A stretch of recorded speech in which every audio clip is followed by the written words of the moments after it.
aside from good luck, meron din kayo, ito ay bahagi din ng mga rewards nyo from the universe, guys. So, i-mind nyo na ito sa comment section, mga kapiksi.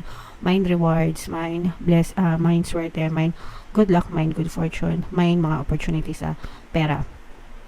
Pero guys, no, paalala, palagi ko pa rin kayong sinasabihan na kahit ano pa yung gawin nyo, negosyo man yan or investment, make sure na gamitin ang utak, no?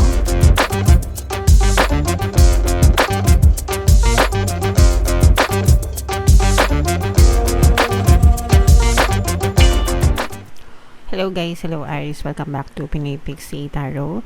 Ang pamagat ng episode natin for tonight is mid-month kapalaran ngayong September, para sa September 16 to 30, para sa Aries, Sun, Moon, Rising, Sign, and Venus. If hindi kayo nakaresonate dito guys, try nyo panoorin yung video dun sa zodiac sa inyo for September, baka nandun yung energy nyo. So unahin natin tong deck na to, tingnan natin yung mga mensahe sa inyo ng inyong mga gabay.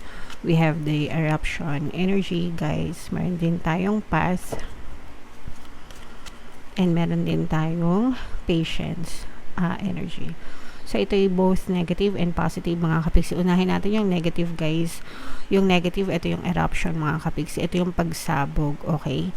So ingatan natin yung mga emotion natin. This is particularly referring to our emotions, no? Yung mga emotion natin, negative emotions to be exact guys. Yung mga galit, anger, hatred, resentment, grudges, no? Huwag nating ipunin yan. Mas maganda na kapag nakakaramdam tayo ng certain emotions, deal with it during that time, tapos let it go na, mga kapiksi, kesa dun sa parang naiipon pa, naiimbak pa, tapos kapag dumating yung time na matrigger ka ng bonggang-bongga, baka dun ka sumabog ng malala, no? So, wag nyo nang antayin yon, mga kapiksi. So, para sa mga kapiksi natin right now na nakaka-experience ng ganito, na feeling nyo natitrigger na kayo masyado, you have to deal with it guys, let it go, isigaw nyo kung gusto nyo, iiyak nyo kung gusto nyo, mga kapiksi, para ma-release nyo na, ma-let go nyo na guys, kesa naman sa antayin nyo na sumabog pa yan and mas mag-cause pa ng mas malaking gulo or mas malalang damage sa buhay nyo. Okay? And then we have the path, energy, and patience. So ito guys, tinuturuan kayo or parang sinasabihan kayo ng inyong mga gabay na maging pasensyoso guys, no? Habaan ng inyong pasensya. Dadating din sa'yo or ibibigay din sa'yo yung tamang landas, or i-guide ka rin ng iyong mga gabay sa tamang landas para ma-achieve mo yung mga pangarap mo, yung mga gusto mo, yung mga nais mo sa buhay. Pero you have to be patient. Requirement yon guys, no? Sa lahat ng mga pinagdadasal natin or minamanifest natin, isa sa mga requirements yung pagiging patient, kasi hindi naman instant lahat ng pangyayari sa buhay natin.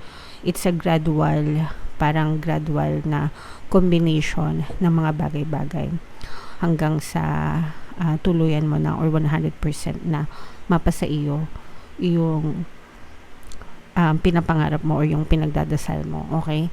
Kaya requirement talaga is yung magkaroon ng patience, mga kapiksi, mahabang pasensya, and yung pananampalataya, faith, and trust, mga kapiksi. So wag na wag nyong aalisin yun sa buhay nyo, okay? Isa yun sa mga factors na kailangan meron ka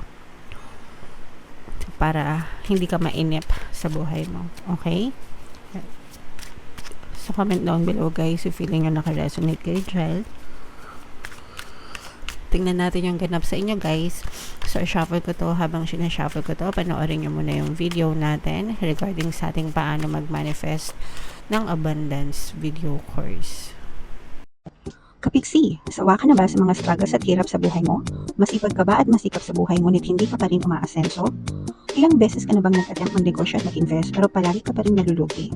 Sa pagkakataon na ito ay maaaring may subconscious beliefs ka na nagiging balakid sa iyong pag-unlad at pagyaman. Introducing, paano mag-manifest ng abundance video course.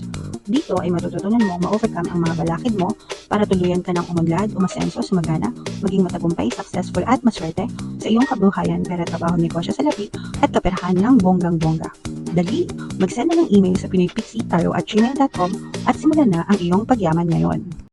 Alright, so sa lahat ng gusto mag-avail ng course guys, meron tayong promo ngayong September. Magbibigay tayo ng 500 pesos na discount until September 30 guys. Kaya i-avail nyo na yung course. Sobrang ganda.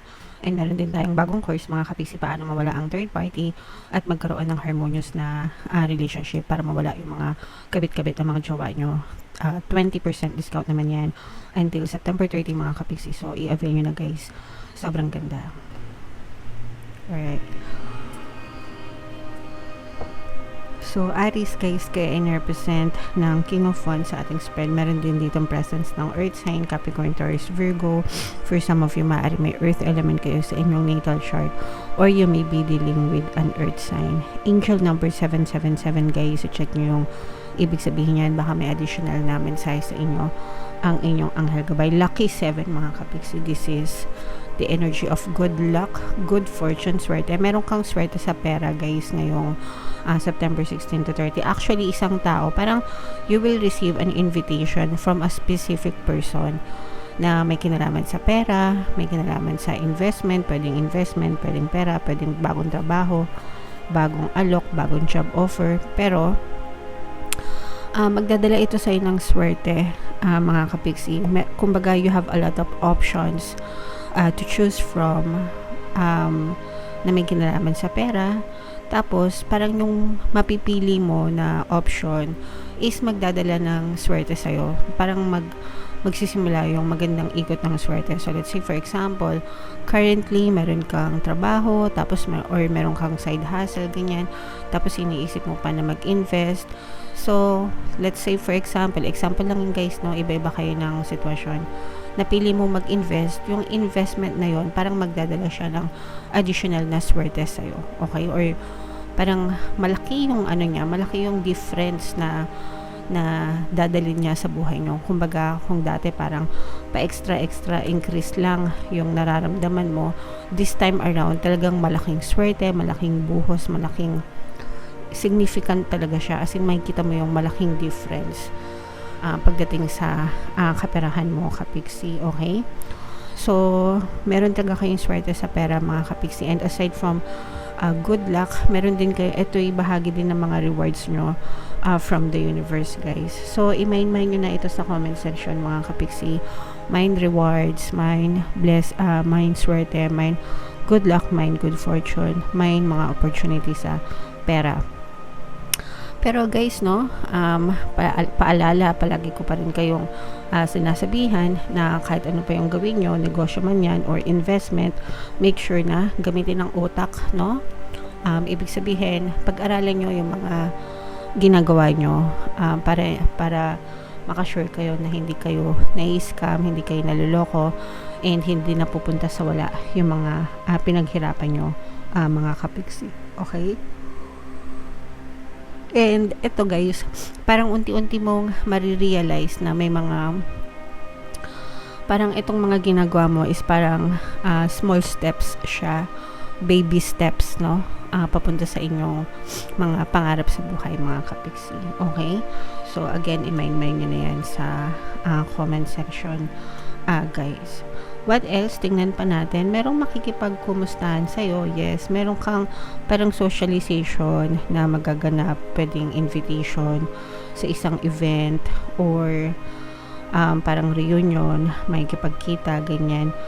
Dun sa mga dati mong kakilala. Dun sa mga dati mong kasamaan sa trabaho or mga kababata mo, ganyan. Parang mayayaya ka na lumabas. You will spend some time with your friends, mga kapiksi. Yung iba naman sa inyo guys, parang ito yung sinasabi natin na yung mga emotional pain na pinagdadaanan nyo, mga kapiksi, parang nasusupress, no? Ibig sabihin ng nasusupress, parang napipigilan, 'di ba? Napipigilan. Pero kapag ito'y lumala, mga kapiksi, and kapag may mga nag-trigger sa inyo, kasi yung iba parang you're not dealing with it, dinededma nyo. And kapag sabi ko nga sa inyo guys, kapag ito'y na-trigger, kunwari naharap ka sa isang sitwasyon or sa isang tao na nakapag-trigger ng negative emotion mo, maaari kang sumabog, and it might bring a lot of more damage, no? Baka mas lalo kang ma-damage nitong mga negative emotions na to. So you have to deal with it guys. Sabi ko nga, isigaw nyo na kung gusto nyong isigaw, iiyak nyo kung gusto nyong iiyak, ganyan, magdasal. Mas maganda yung magdasal guys, no? And habang nagdadasal kayo, iiyak nyo na lahat, knowing and understanding na pinapakinggan naman tayo ng nasa taas palagi, no? And kapag ginawa nyo yan, gagaan yung pakiramdam nyo, and humingi na rin kayo ng tulong sa kanya para mapagaan yung inyong mga emotional pain. Dito sa ating channel guys, meron tayong Ho'oponopono in self-love na subliminal para gumaan yung mga pakiramdam nyo. Super effective na yun guys, and marami na rin tayo natulungan dun sa mga subliminals na yun. So libre lang yun, pwede nyo pakinggan mga kapiksi. Okay? So you have to deal with this guys para gumaan yung mga emosyon nyo. Kasi sometimes itong mga negative emotion na yun, hindi pala sometimes, all of the time, ito yung nagiging balakid sa buhay natin. Okay? So, kailangan alisin talaga natin yun para mawala din yung mga balakid sa buhay natin. Okay? Alright. So, comment down below, Aries, if feeling nyo nakaresonate kayo dito, and again, yung mga pinapamain-main ko sa inyo, itong mga bagong opportunities na to, Lucky 7 guys, swerte, yan, i-main-main nyo na yan sa comment section para ma-experience nyo. And huwag nyo kalimutan guys, manood ng ating mga pampaswerte subliminals, no? Super effective, ito yung playlist, and ito naman yung ating success stories ng paano mag-manifest ng abundance video course. Click here to subscribe guys, ito yung ating 2025 kabalaran, panoorin nyo na. Thank you for liking, sharing, and subscribing. See you again next time. I love you all. Have a nice day. Bye-bye.